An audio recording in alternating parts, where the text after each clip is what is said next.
Olá, tudo bem? Vamos falar hoje de transição de carreira. Já está tudo aqui. Essas lives, segunda-feira, meio-dia, acontecem no meu canal do YouTube e eu sempre compartilho os temas para quem está no meu grupo do canal do Telegram. Então, essas lives acontecem sempre no meu canal do YouTube, segunda-feira, meio-dia. E os temas a gente vota e eu recebo sugestão de tema de quem está lá no meu canal do Telegram. Mas fui fazer a minha live no YouTube e não sei por que não reconhece a minha câmera do notebook. Então, para não ficar sem fazer, eu vim aqui pro Instagram. Então, se você está vendo, se você chegar aqui, corre lá pro YouTube, tá bom? Nas próximas semanas. Então, eu recebi uma solicitação de falar sobre transição de carreira. Quem está numa empresa e quer passar a fazer outra atividade, ou quem quer mudar de empresa, quem quer empreender, como é que é? Né? A solicitação até que eu recebi foi o seguinte: a pessoa está na mesma empresa e está mudando de área. Então, como fazer esse processo de transição de carreira? Então, vamos lá. Então, muitas vezes o processo de transição de carreira ele vem por uma ruptura, por uma desconexão.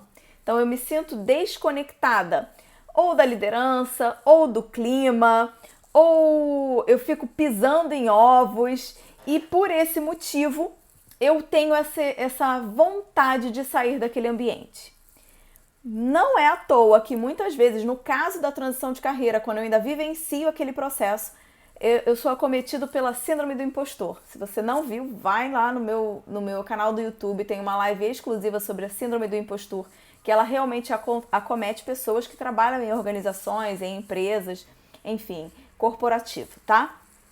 Muito mais sobre isso e mais ainda em mulheres. Então, corre lá para você ver e ver os sintomas e como fugir delas. Mas enfim, voltando para o tema da transição de carreira, que foi a solicitação, eu começo por uma etapa de desconexão. Quando eu trabalhava em RH, eu sempre falava que a pessoa não se desliga da empresa, ela se desliga do líder. Porque o líder que ele não consegue manter um bom clima, que ele não consegue envolver a sua equipe, por mais que a empresa esteja passando por alguma questão, o líder ele tem esse papel de alavancagem, né, da equipe. Quando o líder não faz esse papel de alavancagem da equipe, aí que as estruturas começam a ficar fragilizadas. E aí começa esse processo de ruptura. Pode vir pela síndrome do impostor, onde é algo que você se coloca como não merecedora, por isso que tem alguma coisa estranha, mas você não é merecedora daquilo.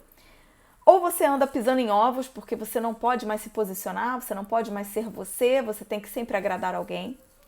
Ou o clima mesmo fica pesado, né? Fica todo mundo ali na sua e as relações ficam estremecidas e o clima fica pesado. E aí é como se viesse um chamado para de fato a ruptura, para de fato uma transição de carreira. Essa transição, ela pode vir, tipo, eu vou fazer internamente mesmo, aqui pra mim já deu, ou por conta de desafio, ou por uma questão mesmo de posicionamento, de clima.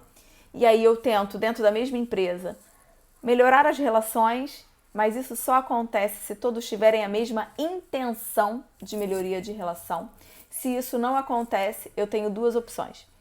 Ou eu me desvinculo daquele processo, daquela relação trabalhista, ou eu vou indo para outra empresa, ou eu vou para a mesma empresa, mas para outra área, que muitas empresas também dão essa possibilidade, tá? Então, quando é uma questão mais relacional de clima e de liderança, há essa possibilidade. Quando não, quando há uma desconexão de valores da empresa, realmente eu tenho que sair daquele ambiente. E aí, muitas vezes a gente é saído e fica mal, porque o processo foi tão desgastante emocionalmente e mentalmente que é como se a gente carregasse aquele peso mesmo não estando dentro daquele ambiente. Isso se caracteriza muito na síndrome do impostor, então dá uma olhada lá no meu canal do YouTube, tá?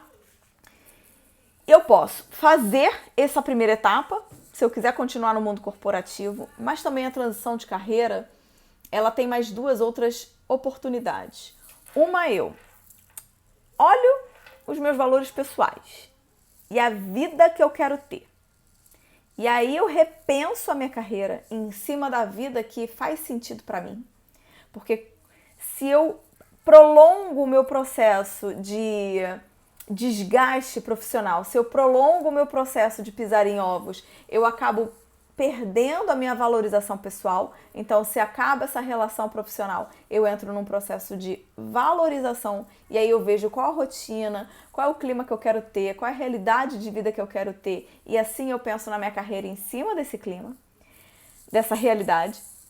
Ou eu entro num processo de olhar quais são os meus talentos e aquilo que eu faço com o pé nas costas, sabe? Aquilo que você faz que você poderia fazer até de graça. E não é que você faria de graça, mas é tão simples aquilo para você que você olha a sua vida profissional a partir dessa perspectiva. Essas são as duas formas de transição de carreira fora ambiente corporativo. Dentro do ambiente corporativo, eu tenho duas opções. Melhorar a minha relação, mas para isso, as pessoas todas envolvidas precisam ter a mesma intenção de melhoria de relação, ou seja, um interesse genuíno de ter uma conversa crucial e de solucionar, de todos entrarem num processo de melhoria evolutiva, contínua. Ou se isso não acontecer, me abrem mais dois leques, uma mudança ou de empresa ou de área. Percebam que todas essas etapas, no fim das contas, ficaram 4 perspectivas para uma mudança de carreira, né? Independente de qual seja, é muito importante que o que une todas essas é a sua escolha, é a sua decisão, é o seu olhar. Então, se você está vivendo, por qualquer que seja o motivo, um processo profissional, uma relação profissional que não te satisfaz mais, qual é o seu papel nisso tudo? Onde você está inserida? Qual é a sua responsabilidade? Toda relação há uma escolha.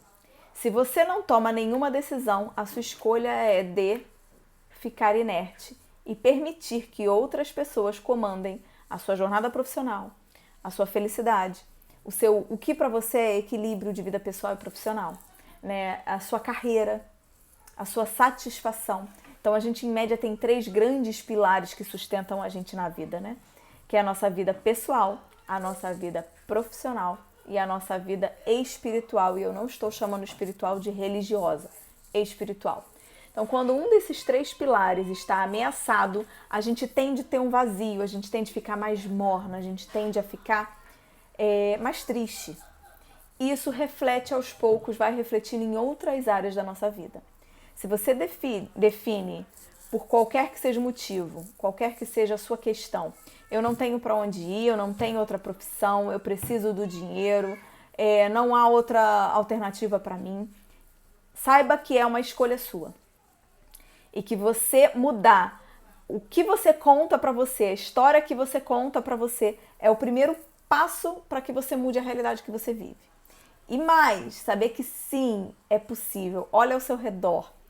Eu sempre falo da questão da modelagem. O ser humano ele é construído através de modelagem, seja na infância, e a gente tem como referência pais, professores, seja na vida adulta, olhando as outras pessoas e falando, poxa, legal esse comportamento, vou modelar para mim.